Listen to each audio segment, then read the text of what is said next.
Morning student, चलिए देखते हैं कहाँ से पढ़ना है हमें। यदि संसार में बदलू को किसी बात से चिढ़ थी तो वह थी कांच की चूड़ियों से। यदि किसी भी स्त्री के हाथ में उसे कांच की चूड़ियाँ दिख जाती तो वह अंदर ही अंदर कुढ़ यानी खींच उठता और कभी कभी तो दो चार बातें भी सुना देता। लेखक कहता है कि बदलू को संसार में अगर किसी बात से चिढ़ थी तो वह थी कांच की चूड़ियों से। यदि किसी भी स्त्री के हाथ में वह कांच की चूड़ियाँ देख लेता तो वह अंदर ही अंदर कुढ़ उठता यानी चिढ़ उठता या खींच जाता और कभी कभी तो वह दो चार बातें भी सुना देता था। मुझसे तो वह घंटों बातें किया करता, कभी मेरी पढ़ाई के बारे में पूछता, कभी मेरे घर के बारे में और कभी यूं ही शहर के जीवन के बारे में। लेखक कहता है कि मुझसे बदलू घंटों बातें किया करता था, कभी मेरी पढ़ाई के बारे में पूछता था, कभी मेरे घर के बारे में पूछता था और कभी वह शहर के जीवन के बारे में पूछता था कि शहर का जीवन कैसा होता है। मैं उससे कहता कि शहर में सब कांच की चूड़ियाँ पहनते हैं तो वह उत्तर देता, शहर की बात और है लला, वहाँ तो सभी कुछ होता है।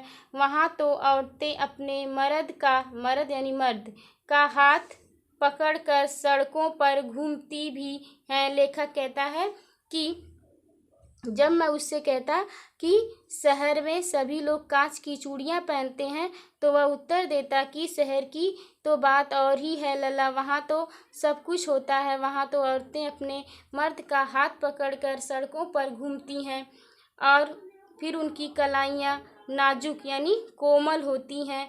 ना लाख की चूड़ियाँ पहने तो मोच न आ जाए। मोच आना यानी मोच का अर्थ होता है कि शरीर के जोड़ की नस का अपने स्थान से इधर उधर हो जाना। लेखक कहता है कि वह कहता था कि जो शहर की औरतें होती हैं उनकी कलाइयाँ नाजुक होती हैं, अगर वो लाख की चूड़ियाँ पहनेंगी तो उनके भार को नहीं सह पाएंगी और उनकी कलाई में मोच आ जाएगी। कभी कभी बदलू मेरी अच्छी खासी खातिर भी करता, खातिर यानी इज्जत। जिन दिनों उसकी गाय के दूध होता वह सदा मेरे लिए मलाई बचाकर रखता। लेखक कहता है कि जिन दिनों उसकी गाय दूध दिया करती थी उन दिनों वह मेरे लिए मलाई बचाकर रखता था। और आम की फसल में तो मैं रोज ही उसके यहाँ दो चार आम खा आता। लेखक कहता है आम की फसल में जब आम का समय होता था तो मैं उसके यहाँ जाता और दो चार आम खा आता था। परंतु इन सब बातों के अतिरिक्त जिस कारण वह मुझे अच्छा लगता वह यह था कि लगभग रोज ही वह मेरे लिए एक दो गोलियां बना देता। लेखक कहता है कि इसके अतिरिक्त का अर्थ होता अलावा। कह रहा इन सब बातों के अतिरिक्त मुझे सबसे अच्छा यह लगता था कि जब मैं उसके पास जाता था तो वह मेरे लिए एक दो गोलियां बना देता था यानी लाख की गोलियां बना देता था। मैं बहुधा हर गर्मी की छुट्टी में अपने मामा के यहाँ चला जाता और एक आध महीने वहाँ रहकर स्कूल खुलने के समय तक वापस आ जाता। लेखक कहता है कि मैं जो हमेशा हर गर्मी की छुट्टियों में जो है अपने मामा के यहाँ चला जाता और एक आध महीने रहकर फिर स्कूल खुलने पर जो है वापस आ जाता। परंतु दो तीन बार ही मैं अपने मामा के यहाँ गया होऊंगा, तभी मेरे पिता की एक दूर की शहर में बदली हो गई और एक लंबी अवधि यानी समय तक मैं अपने मामा के गांव न जा सका। लेखक कहता है कि दो तीन बार ही मैं अपने मामा के घर जा पाया कि मेरे पिता जी की दूर शहर में बदली हो गई और लंबे समय तक मैं अपने मामा के गांव न जा सका।